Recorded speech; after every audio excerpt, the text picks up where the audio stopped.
Per dešimtmetį pavyko sukaupti nemažai žinių, nemažai patirties, labai daug padaryti, daug pastatyti,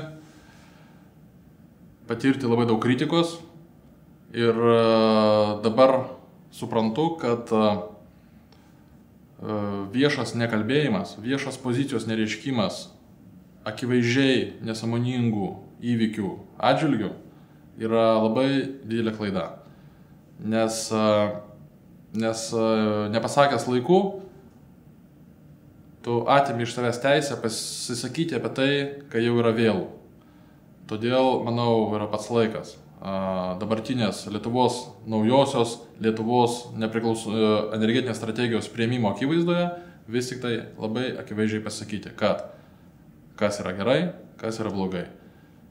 Norėčiau visus pakviesti, nebijoti mąstyti, nebijoti abejoti, samprotauti, teikti savo požiūrį, dalintis patirtimi, kur yra žinoma užsienyje ir nebijoti kritikuoti. Ne tarybiniai laikai, ne viduramžiai. Mes esame išsilavinę žmonės, mes daug žinom, mes galim atnešti daug naudos savo šaliai. Visi kartu.